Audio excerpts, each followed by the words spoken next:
হিরণ্যকশিপুর কোলে দিয়েছে, পুত্র পেয়ে আনন্দে দিশেহারা।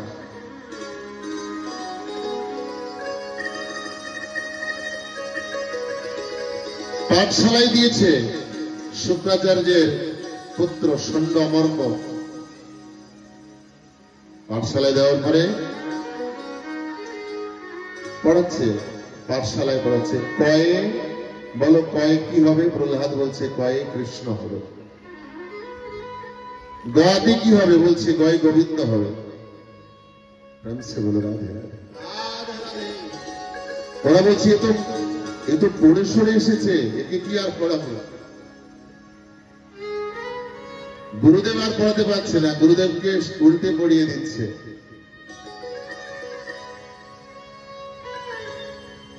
বাবা, তুমি যদি এমনি করে আমাকে পড়াতে থাকো, তাহলে তো আমার পড়াও ভুলে যাব। রাজা আমাদেরকে মৃত্যুদণ্ড দেবে। তুমি একটু ভালো করে মন টন দিয়ে পড়ো। কি পড়বো? বিদ্যা বিদ্যা বিদ্যার মধ্যে ব্রহ্মবিদ্যা শ্রেষ্ঠ। 5 বছরের প্রহ্লাদ বলছে বিদ্যা বিদ্যা বিদ্যার মধ্যে ব্রহ্মবিদ্যা শ্রেষ্ঠ।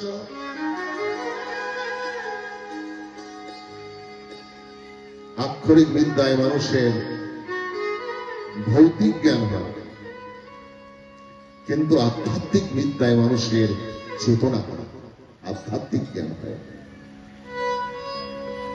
Educational qualification don't necessarily indicate real knowledge. শিক্ষার আলোক পেয়ে যদি হৃদয় না হয় আলোকময়, MA পাস করিলে বলো লাভ কি তাতে হয়? অনেক অনেক ভালো ভালো শিক্ষিত মানুষ আছে,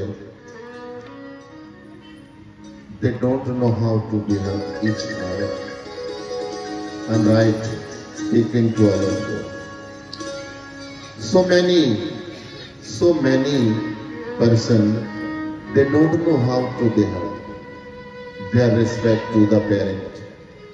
মা বাবাকে, গুরুজনকে, স্ত্রী স্বামীকে, স্বামী স্ত্রীকে কিভাবে সম্মান দেবে? অধিকাংশ সংসারে দেখা যায় শুধু কলহ, দ্বন্দ্ব, ঝগড়া চলছে।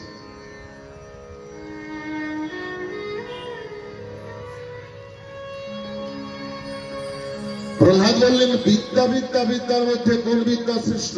বলছে বিদ্যার মধ্যে বিদ্যা যদি হয়, ব্রহ্মবিদ্যাই শ্রেষ্ঠ। সমস্ত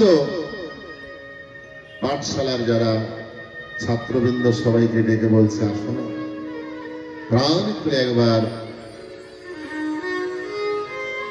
সেই গোবিন্দের নাম করব, যে নাম করলে পরে জীবনে কোনো কিছু অজানা থাকে না। শ্রীমন্নারায়ণ নারায়ণ হরি হরি। তাহলে শ্রীমন্নারায়ণ নারায়ণ হরি হরি, শ্রীমন্নারায়ণ নারায়ণ হরি হরি, বদ্রীনারায়ণ নারায়ণ হরি হরি, বদ্রীনারায়ণ নারায়ণ হরি হরি, শ্রীমন্নারায়ণ নারায়ণ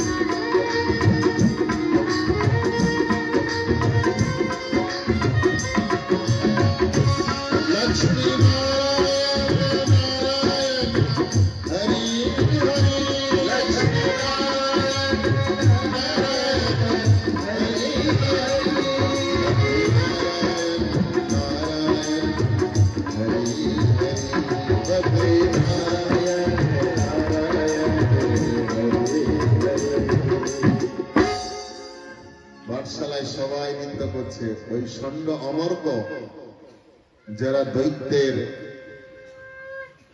গুরু ছিলেন, তাঁরাও নিন্দা করতে শুরু করেছে।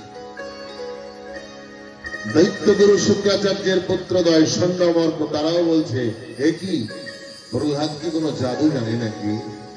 আমরাও তো প্রহ্লাদের সঙ্গে নাচতে শুরু করেছি। ঠিক যারা আমার ঠাকুরকে ভালোবাসে, এই সংসারে প্রেম যখন ঠাকুরের দিকে চলে যায় তারাও পাগল হয়। একটা প্রেমিকা যেমন একটা প্রেমিকের জন্য পাগল হয়, মা বাবা ভাই বন্ধু আত্মীয় স্বজন সব একদিকে, আর ওই মেয়েটা বলবে ওই ছেলেটাই আমার দরকার।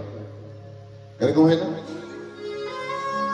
আত্মীয় স্বজন মা বাবা ভাই বন্ধু সব ছেড়ে দিয়ে ওই ছেলেটাকে পছন্দ করে ওই দিকেই চলে যায়। এই ভালোবাসা যদি ভগবানের সঙ্গে হয় তখন এই জড় জগতের সম্পর্কটা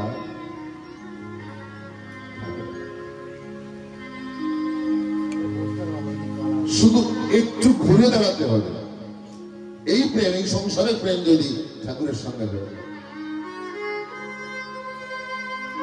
এক বস্তা টাকা যদি কেউ রাস্তায় পায়, গুনতে গুনতে সারাদিন কেটে যাবে, স্ত্রী ডাক দিয়ে বলবে একটু খেয়ে নাও, সে কি খাবে না টাকা গুনবে?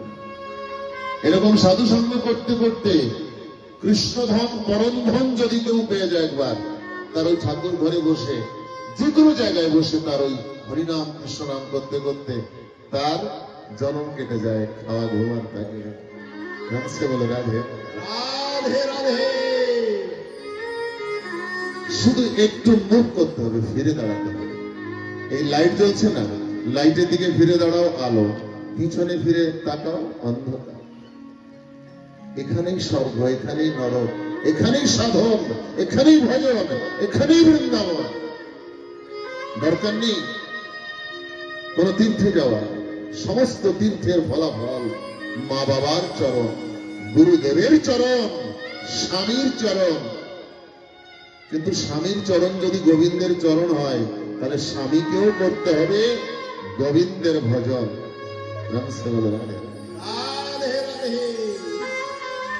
স্বামী অত্যাচার করবে স্ত্রীর পরে আর ভগবান বলে মেনে নেবে, এটা কি সম্ভব না? স্বামী স্ত্রীকে দুজনকেই ভাবতে হবে, এক দুইজনকে। ও যদি আমার স্ত্রী যদি ফুল হয়, আমি হচ্ছে গন্ধ, তাই না? তা যদি স্ত্রী ফুল হয়, স্বামী যদি হয় গন্ধ, তাহলে কি জীবনে আর কখনো হবে দ্বন্দ্ব, ঝগড়া হতে পারে? শ্যাম রাধাকে বিনা শ্যাম আধা। কোন নারীকে ছেড়ে কোন পুরুষ সম্পূর্ণ হয় না, আর কোন পুরুষকে বাদ দিয়ে কোন প্রকৃতি সম্পূর্ণ হতে পারে না। এইটাই হচ্ছে সৃষ্টির জগতের মূল রহস্য। কি করলেন?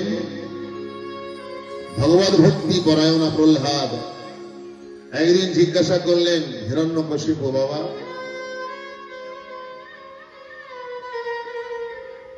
এই জগতের সার কি বস্তু?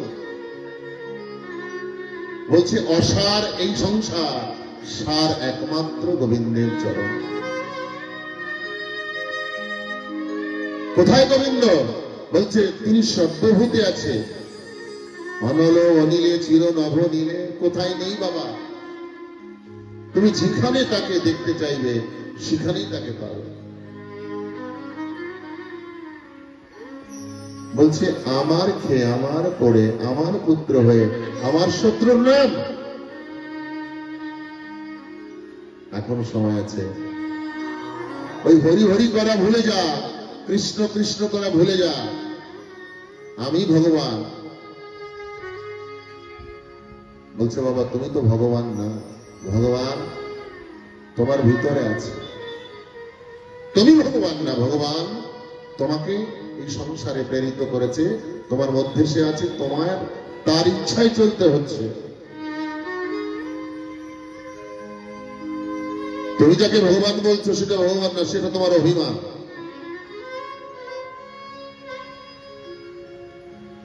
মুখে মুখে তর্ক ছেলে।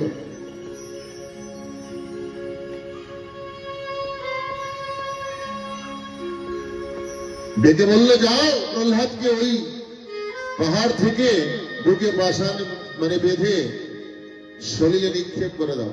পর্বত থেকে ফেলে দিয়েছে জলের মধ্যে।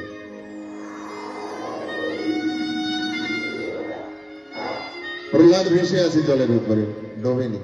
পাথর বুকে বেঁধে দিয়েছে, কেন পাথর তো ভার আছে, ডুবে যাবে। আজ ভক্ত স্পর্শে ওই কঠিন প্রস্তর সেও হালকা হয়ে গেছে। অত্যন্ত প্রেমে ভক্তিতে পাথরের মধ্যে ভগবান এসে যায়। তাই তো আমরা যেখানে সেখানে পাথরকে শিবলিঙ্গ ভেবে ওম নমঃ শিবায় করে বিল্লপত্র দান করি। অনেকে বলে হিন্দুর এত ভগবান কেন, মুসলমানের তো একটা। সনাতন ধর্মের আমাদের আর্য ঋষি যারা, তারা এত ভগবান না। একটাই সূর্য, কিন্তু যদি আমি 100টা আয়না ধরি সূর্যের সামনে, তাহলে কি হবে? 100 সূর্য তার মধ্যে দেখা যাবে না। আমাদের সনাতন ধর্মের আর্য ঋষি যারা, তারা এটাই উপলব্ধি করেছে। এই লিটিল আন্দামানে হয়তো 16 থেকে একটা কোনো ছবি নাও, 22 থেকে একটা ছবি, 28 থেকে একটা, বিভিন্ন জায়গা থেকে 10টা ছবি নাও। 10টা ছবি 10 রকম হবে কিনা বলো? আসলে কি এই 10টা ছবি লিটিল আন্দামানের না? রামসে বলে রাধে রাধে। তাই ভগবান অনন্ত, তার নাম অনন্ত, অনন্ত অনন্ত রূপে হরি অনন্ত, হরি কথা অনন্ত। ভগবানকে তিনি একটা জায়গায় আমাদের ঋষিগণ দেখেনি। যেদিকে যেদিকে নয়ন দিয়েছে সেদিকেই তার রূপ দর্শন হয়েছে। তাই কৃষ্ণ কালী গৌরাঙ্গ হরি, যে যাকে ভালোবাসে সেই তার ভালোবাসার ইষ্টদেব। কেউ হরিচরণ রূপে, কেউ ঠাকুর অনকল রূপে, কেউ গৌরাঙ্গ রূপে, কেউ কৃষ্ণ রূপে। যার মন যেখানে হরণ হয়েছে সেই তার হরি। রাধে।